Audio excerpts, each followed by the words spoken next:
ठीक नाग पंचमी से कुछ दिन पहले एक ऐसा स्थान कहते हैं कि यहाँ नाग के दर्शन मात्र से कुंडली में लगा काल सर्प योग भी दूर हो जाता है। तो कौन सा है वो स्थान, तो हमारी कृष्ण लीला से जुड़ा है और जिसके घर बैठे मैं आज आपको दर्शन कराने वाली हूँ, जो द्वापर काल से आज भी कृष्ण के कल की रूपी अवतार के इंतजार में है। चलिए आपको डिटेल से बताती हूँ। कालिया नाग के वृंदावन छोड़कर जाने से पहले कृष्ण जी ने कालिया नाग को चेतावनी दी थी कि तुम गलती से पीछे मुड़कर मत देखना, लेकिन कालिया नाग ने वृंदावन से 6 किलोमीटर की दूरी पर एक जैत गांव में पीछे पलटकर देखा, जिससे वो तत्क्षण पत्थर का बन गया, जो इस रूप में आज भी जैत गांव में मौजूद है। कहा जाता है जब अंग्रेज़ भारत आए तो उनको इस इतिहास के बारे में जैसे ही पता लगा, क्योंकि इस नाग में मणि लगी हुई थी और हीरे लगे हुए थे जो अंग्रेज़ों ने निकाल लिए, और उन्होंने सोचा कि इसके नीचे भी खजाना होगा, तो उन्होंने इसकी खुदाई चालू कर दी और खुदाई के जिसका कोई अंत ना निकला, और हार कर अंग्रेज़ों ने इस पर गोलियां भी चलाई और उसको क्षतिग्रस्त कर दिया, जिससे इसमें खून बहने लगा और अंग्रेज़ घबरा गए और बहुत सारे नागों ने अंग्रेज़ों पर अचानक हमला कर दिया, जिससे अंग्रेज़ डरकर भाग गए। और तब से लेकर आज तक यह नाग पत्थर शिला के रूप में आज भी मौजूद है जैत गांव में, और इंतज़ार में है कि कब कल की रूप में भगवान अवतार लेंगे और इसको मोक्ष प्रदान करेंगे। हमारे 200 किलोमीटर के ब्रज क्षेत्र में कृष्ण की अनंत लीलाएं हैं। इनमें से एक लीला और यहाँ देखने को मिलती है। कहते कंस ने कृष्ण जी को मारने के लिए बहुत प्रयास किए, जिसमें से एक प्रयास यह किया था कि अकासुर नामक राक्षस को अजगर सांप के रूप में कृष्ण जी को मारने के लिए भेजा, जो लीला यहाँ देखने के लिए मिलती है। तो चलिए आज का यही ब्लॉग अपना होने वाला है, इसलिए वीडियो को बिना स्किप किए हुए पूरा देखना, अच्छे लगे तो शेयर भी करना। तो चलिए शुरू करते हैं आज का अपना ये ब्लॉग। सभी भक्तों को जय श्री राधे।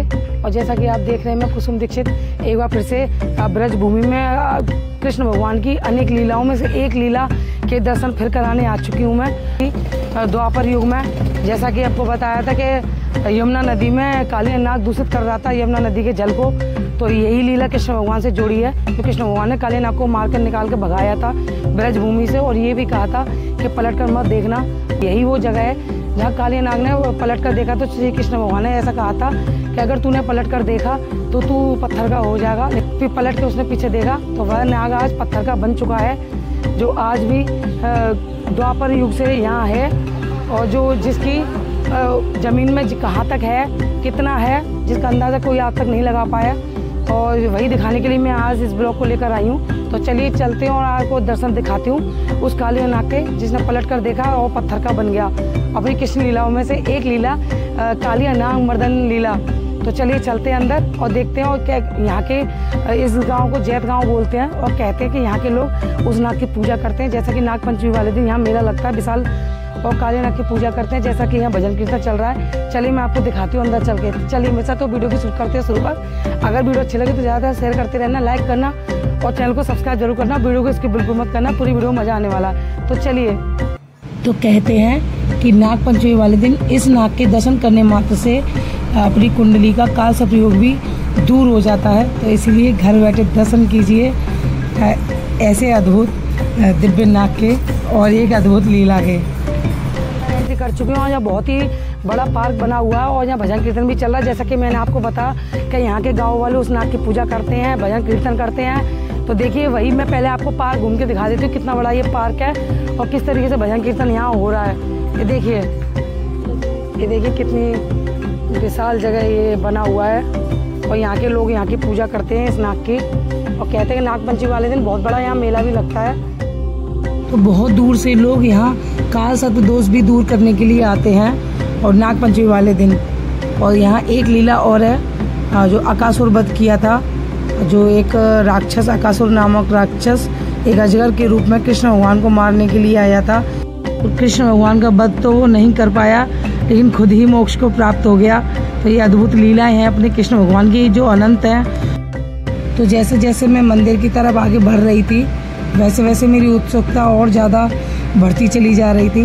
अब मैं आपको मंदिर की गुम्बद को नज़दीक से दिखाती हूँ कि एक नाग के मंदिर की गुम्बद के ऊपर किस तरीके से चारों तरफ छोटे छोटे नागों को बनाया हुआ है। कितना प्राचीन मंदिर है। और ये देखिए शिला पर पूरी लीला को विस्तार तरीके से लिख रखा है, आप खुद देखिए।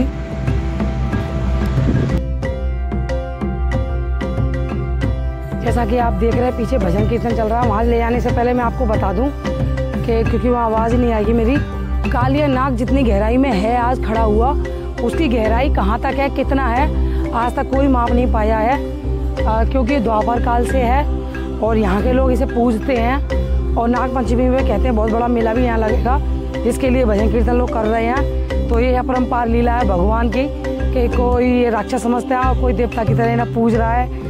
तो ये भगवान की लीला भगवान ही जाने। तो चलिए आगे चलते हो, मैं लेकर चलती हूँ और वीडियो में दिखाऊंगी आपको। और गोलियों के निशान जो अंग्रेजों ने दागे थे, वो कहते हैं कि इस पे हीरे लगे हुए थे पुराने टाइम के अनुसार, जो निकाल लिए गए और अंग्रेजों द्वारा। और अंग्रेजों ने ये सोचा कि क्या पता इसके अंदर भी कुछ हो, तो इसलिए उन्होंने गोली भी मारी इसे तोड़ने के लिए, लेकिन तोड़ने में सफल रहे क्योंकि टूट नहीं पाया है। तो चलिए अंदर चलते हैं, दर्शन करवाती हूँ आपको। तो चलिए अब मैं आपको अंदर जाने से पहले एक बार मंदिर के चारों तरफ दिखा देती हूँ, जिससे बात कर रही थी मैं। छोटे छोटे सांपों किस तरीके से गुम्बद पर बनाया हुआ है ये देखिए, और किस तरीके से गांव की सभी महिलाएं एकत्रित होकर नाग पंचमी को त्योहार को मनाने के लिए यहाँ भजन कीर्तन कर रही हैं। जैसा कि मैंने आपको बताया कि यहाँ के लोग पूजते हैं इसको देवता की तरह।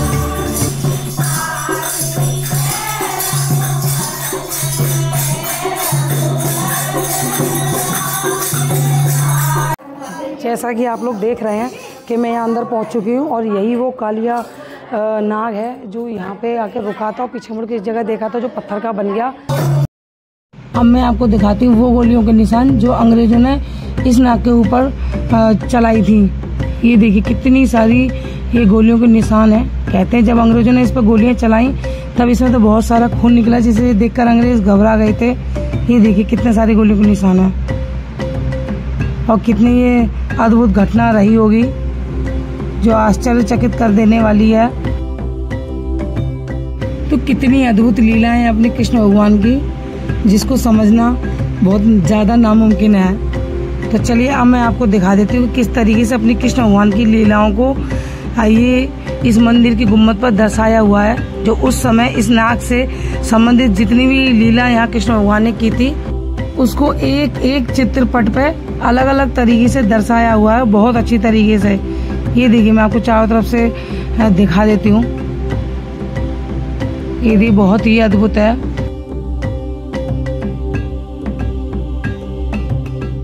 अब मैं आपको लेकर चलती हूँ नई लीला के दर्शन कराने। तो सबसे पहले ये देखिए ये जय कुंड है और बहुत बड़े बीच में और बहुत गहरा है, जहाँ चेतावनी बोर्ड भी लगा है कि अंदर ना जाएं। अब मैं आपको लेकर चलती हूँ उस लीला के दर्शन कराने जब कंस ने अकासुर नामक राक्षस को भेजा था कि जगह सांप के रूप में कृष्ण भगवान का वध करने के लिए, लेकिन कृष्ण भगवान का वध तो वो नहीं कर पाया और खुद ही मोक्ष को प्राप्त हो गया। और जब ये लीला हुई तो कृष्ण भगवान अपने बहुत ज़्यादा छोटे थे, जब ये अपने सभी मित्रों के साथ में खेलने निकले थे तो अजगर सांप ऐसे बैठ गया जैसे गुफा हो। सभी मित्रों ने कृष्ण भगवान को बाधित किया अंदर जाने के लिए। तो अपने मित्रों के साथ जैसे ही उन्होंने अंदर प्रवेश किया तो उस नाग ने मुंह बंद कर लिया, और मुंह बंद करने के बाद कृष्ण भगवान ने उस नाग को दोनों हाथ से चीर कर फेंका और उसको मोक्ष प्रदान किया। तो जैसा कि आप सामने देख रहे हैं तो यही वो अकासुर राक्षस है जो अजगर सांप के रूप में कृष्ण भगवान को मारने के लिए आया था। तो क्या वो लीला रही होगी उस समय जो अद्भुत है। तो चलिए पास में चलते हैं और जानते हैं। देखिए जैसे इसने अब मुंह खोल रखा, ठीक वैसे ही आज से 5500 वर्ष पूर्व भी ऐसे ही मुंह खोल के ये बैठा था, जिसमें मैं जा रही हूँ ऐसे ही ठीक श्री कृष्ण भगवान उनके सभी मित्र अंदर गए थे और अंदर जाते ही इस नाग ने मुंह बंद किया और तभी कृष्ण भगवान ने इसको बीच से चीरा।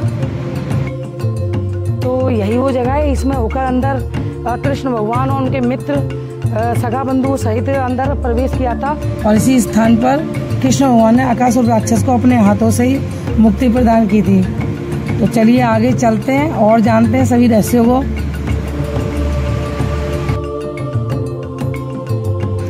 अब ये जो रास्ता आप देख रहे हो ये जय कुंड के चारों तरफ का रास्ता है, जिस पर यहाँ के लोग परिक्रमा देते हैं। और अब मैं आपको उस स्थान पर लेकर चलती हूँ कि जब कृष्ण भगवान अकासुर वध लीला कर रहे थे और कृष्ण भगवान ने अपने जो मित्रों की रक्षा की, तो वहाँ से आने के बाद में जिस जगह बैठकर वो आनंदित हो रहे थे कृष्ण भगवान की लीला को देखकर, तो उस स्थान को मैं अब आपको दिखाने वाली हूँ। देखिए यही वो स्थान है जहाँ बैठकर कृष्ण भगवान के सभी सखा आनंदित हो रहे थे उनकी लीला को देखकर। लेकिन यहाँ किसी ने सभी मूर्तियों को बुरी तरीके से तोड़ रखा है, जो अपने आप में बहुत शर्मनाक हरकत है और इस पर ध्यान देना चाहिए।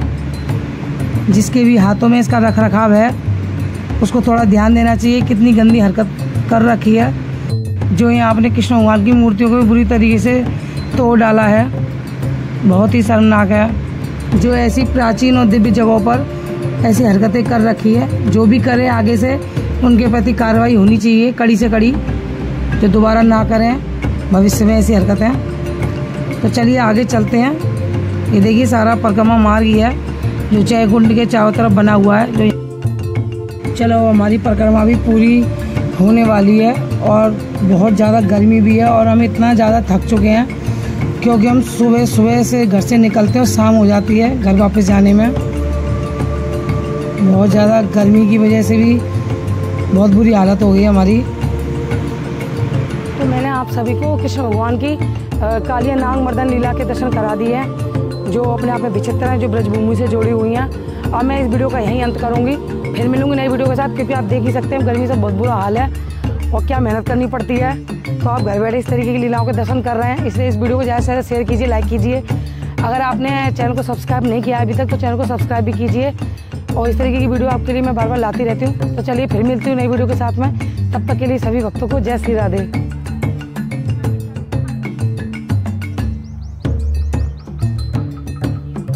चल